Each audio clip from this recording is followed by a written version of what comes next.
આકાશવાણી અમદાવાદ વડોદરા પ્રાદેશિક સમાચાર કરણ મકવાણા વાંચે છે. સૌપ્રથમ મુખ્ય સમાચાર. મુખ્યમંત્રી ભૂપેન્દ્ર પટેલ આજે રાજકોટમાં ખેલ મહાકુંભના ત્રીજા તબક્કાનો પ્રારંભ કરાવશે. આરોગ્યમંત્રી ઋષિકેશ પટેલે જણાવ્યું છે કે રાજ્ય સરકાર સૂચિબદ્ધ હોસ્પિટલો પર ચાંપતી નજર રાખશે. કેન્દ્રીય મંત્રી ડોક્ટર મનસુખ માંડવિયા આજે અને આવતીકાલે પોરબંદર લોકસભા મતવિસ્તારના પ્રવાસે આવશે. અમદાવાદની અમરાઈવાડી પોલીસે પ્રતિબંધિત ચાઇનીઝ દોરી સાથે 3 લોકોને પકડી પાડ્યા અને રાજ્યમાં આગામી 2 દિવસ ઠંડીનું પ્રમાણ ઘટવાની આગાહી. સમાચાર વિગતવાર. મુખ્યમંત્રી ભૂપેન્દ્ર પટેલ આજે સાંજે રાજકોટમાં સૌરાષ્ટ્ર વિશ્વવિદ્યાલયના એથ્લેટિક્સ ગ્રાઉન્ડ ખાતેથી ખેલ મહાકુંભના ત્રીજા તબક્કાનો પ્રારંભ કરાવશે. રાજ્યના રમતગમત મંત્રી હર્ષ સંઘવીએ જણાવ્યું છે કે વર્ષ 2010માં 13 લાખ રમતવીરોની સહભાગીતાથી શરૂ થયેલા ખેલ મહાકુંભમાં આજે વિક્રમજનક 71,30,000થી વધુ રમતવીરો ભાગ લેશે. આ અંગે સાંભળીએ એક અહેવાલ. આ ખેલ મહાકુંભમાં 7 વય જૂથના ખેલાડીઓ વિવિધ 39 રમતોમાં ભાગ લેશે. શ્રેષ્ઠ પ્રદર્શન કરનાર રમતવીરોને 5 લાખ રૂપિયાથી માંડીને 10,000 રૂપિયા સુધીના રોકડ પુરસ્કાર આપવામાં આવશે. કુલ 45 કરોડના રોકડ પુરસ્કાર તાલુકા, જિલ્લા અને રાજ્ય કક્ષાએ પ્રથમ, દ્વિતીય અને તૃતીય ક્રમે વિજેતા થનાર ખેલાડીઓને આપવામાં આવશે. દિવ્યાંગ ખેલાડીઓ માટે ખાસ ખેલ મહાકુંભનું આયોજન કરવામાં આવ્યું છે. ખેલ મહાકુંભના ઉદ્ઘાટન સમારોહમાં મુખ્યમંત્રી ભૂપેન્દ્ર પટેલ ખેલ મહાકુંભના બીજા તબક્કાની રાજ્ય કક્ષાની શ્રેષ્ઠ 3 શાળાઓ, શ્રેષ્ઠ 3 જિલ્લાઓ અને 3 શ્રેષ્ઠ મહાનગરપાલિકાઓને પુરસ્કાર અને ટ્રોફી આપશે. અજય ઇન્દ્રેકર, આકાશવાણી સમાચાર, અમદાવાદ. ખેલ મહાકુંભના ત્રીજા તબક્કાની ઝોન અને તાલુકા કક્ષાની સ્પર્ધાઓ આવતીકાલથી 13 જાન્યુઆરી સુધી એમ જિલ્લા કક્ષાની સ્પર્ધાઓ 15 જાન્યુઆરીથી 31 જાન્યુઆરી દરમિયાન યોજાશે.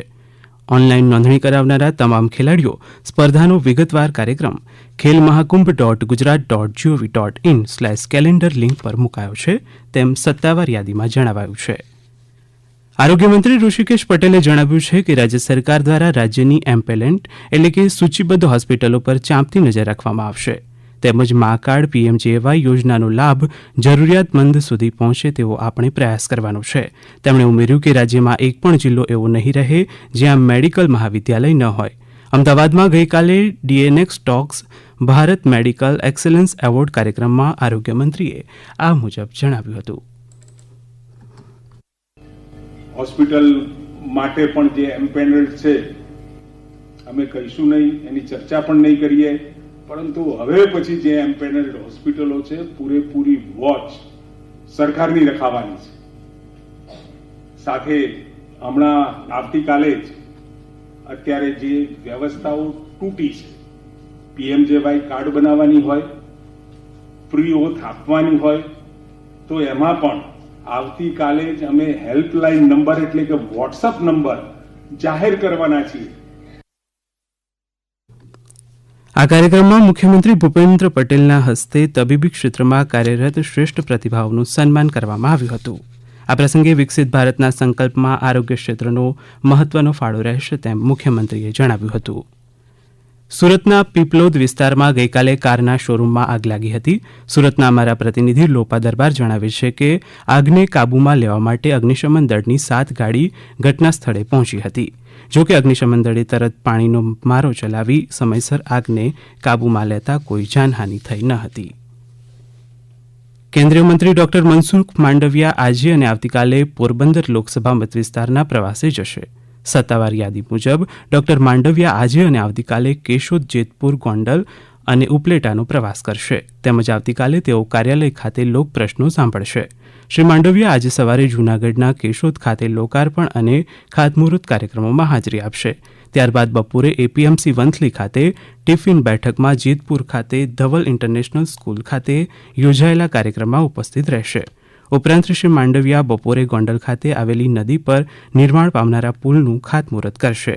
શ્રી માંડવિયા શ્રી દાસી જીવણ સત્સંગ મંડળ ગોંડલ દ્વારા યોજાનારા શ્રીમદ ભાગવત સપ્તાહ કાર્યક્રમમાં ગોંડલના નાના શંકરપુરા ખાતે જળ એ જીવન લોક ડાયરામાં પણ ઉપસ્થિત રહેશે. આ સમાચાર આપ આકાશવાણીના અમદાવાદ વડોદરા કેન્દ્ર પરથી સાંભળી રહ્યા છો.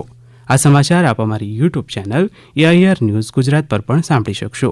વધુ સમાચાર માટે અમારી વેબસાઇટ newsonair.gov.in/gujarati અને અમારા એક્સ હેન્ડલ AIR_news_ABAD ને ફોલો કરશો. અરવલ્લી જિલ્લામાં અત્યાર સુધી 80,574 ક્વિન્ટલથી વધુ મગફળીની ટેકાના ભાવે ખરીદી કરવામાં આવી છે. વિવિધ કેન્દ્રો પર હાલમાં આ ખરીદી ચાલી રહી હોવાથી ધનસુરા ખરીદ કેન્દ્રના ઇન્ચાર્જ પ્રમોદ પટેલે જણાવ્યું હતું.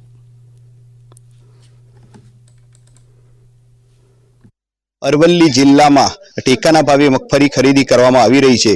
તમામ તાલુકાઓ બાયડ, ધનસુરા, માલપુર, મેઘરજ, ભિલોડા, મોડાસા તમામ સેન્ટરો પર SMS દ્વારા ખેડૂતોને જાણ કરવામાં આવે છે અને પોતાનો માલ લઈ અને સેન્ટર ખાતે આવી રહ્યા છે. તેમાં ધનસુરા ખાતે 20,747 ક્વિન્ટલની મગફળીની ખરીદી કરવામાં આવી છે અને અરવલ્લી જિલ્લાના બીજા તાલુકાઓમાં ટોટલ મળીને 80,000થી વધુ ક્વિન્ટલની મગફળીની ખરીદી કરાઈ ચૂકી છે. રાજ્યપાલ આચાર્ય દેવવ્રતની અધ્યક્ષતામાં આજે આણંદ કૃષિ વિશ્વવિદ્યાલયનો 21મો વાર્ષિક પદવીદાન સમારોહ યોજાશે. દરમિયાન 580 વિદ્યાર્થીઓને પદવી, 43 તેજસ્વી વિદ્યાર્થીઓને કુલ 98 સુવર્ણચંદ્રક તેમજ રોકડ ઇનામ એનાયત કરાશે. સ્પોર્ટ્સ કોમ્પ્લેક્સ ખાતે યોજાનારા આ કાર્યક્રમમાં રાજ્યના કૃષિ મંત્રી રાઘવજી પટેલ પણ ઉપસ્થિત રહેશે. ગુજરાતે લોજિસ્ટિક્સ અને કાર્ગો મુવમેન્ટ ક્ષેત્રે સુગમતા માટે logistic is across different status એટલે કે લીડ્સ રેન્કિંગમાં સતત 6ઠ્ઠા વર્ષે દેશમાં ટોચનું સ્થાન પ્રાપ્ત કર્યું છે. ગુજરાતે ટોચની કાર્યક્ષમ શ્રેણી એચિવર્સમાં આ સ્થાન પ્રાપ્ત કર્યું છે. નવી દિલ્હીમાં ગઈકાલે કેન્દ્રીય વાણિજ્ય અને ઉદ્યોગ મંત્રી પિયુષ ગોયલ દ્વારા લીડ્સ 2024 રિપોર્ટ અને રેન્કિંગ જાહેર કરાયા હતા. અમદાવાદના સાયન્સ સિટી ખાતે આજે bureau of Indian standard BIS standard કાર્નિવલનો પ્રારંભ થશે. આ કાર્નિવલનો ઉદ્દેશ વિદ્યાર્થીઓને વિજ્ઞાન, ટેકનોલોજી અને રોજિંદા જીવનમાં ગુણવત્તાના મહત્વથી માહિતગાર કરવાનો છે. આ કાર્નિવલ વિદ્યાર્થીઓ માટે ભણતરની સાથે મનોરંજન પર પૂરું પાડશે. અમદાવાદ જિલ્લાના ધોળકાની ઇંગોલી પ્રાથમિક શાળાએ પ્લાસ્ટિક મુક્ત શાળા બનીને વર્લ્ડ બુક ઓફ રેકોર્ડ્સમાં સ્થાન મેળવ્યું છે. શાળાના વિદ્યાર્થીઓ, શિક્ષકો અને વાલીઓના સહિયારા પ્રયત્નથી શાળાના આચાર્યના માર્ગદર્શન હેઠળ પ્લાસ્ટિકની બોટલોનું એકત્રણ કરીને શાળાને પ્લાસ્ટિક મુક્ત બનાવી છે. અમદાવાદ પોલીસે પ્રતિબંધિત ચાઇનીઝ દોરીના 774 ટેલર સાથે 3 લોકોને પકડી પાડ્યા છે. મળતી માહિતી મુજબ શહેરના અમરાઈવાડી પોલીસ મથકના કર્મચારીઓ આ વિસ્તારમાં પેટ્રોલિંગ કરી રહ્યા હતા.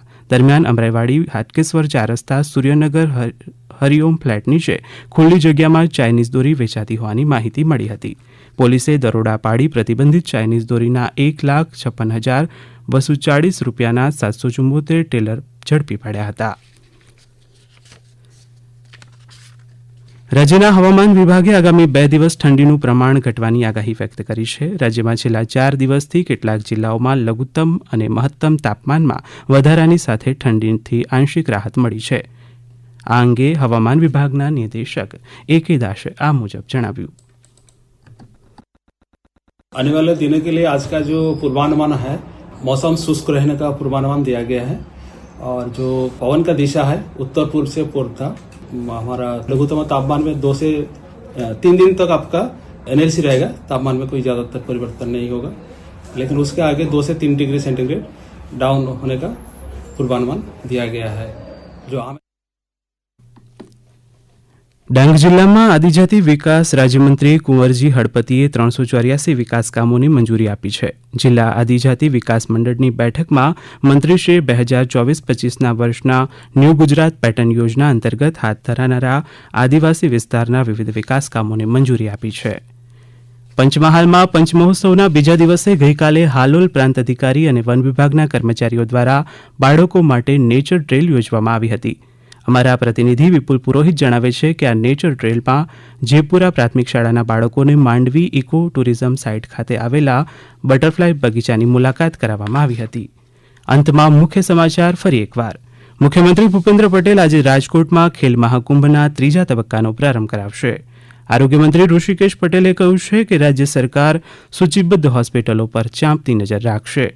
કેન્દ્રીય મંત્રી ડોક્ટર મનસુખ માંડવિયા આજે અને આવતીકાલે પોરબંદર લોકસભા મતવિસ્તારના પ્રવાસે અને અમરાઈવાડીની પોલીસે પ્રતિબંધિત ચાઇનીઝ દોરીના સાથે 3 લોકોને પકડી પાડ્યા. આકાશવાણીના અમદાવાદ વડોદરા કેન્દ્ર પરથી પ્રાદેશિક સમાચાર પૂરા થયા.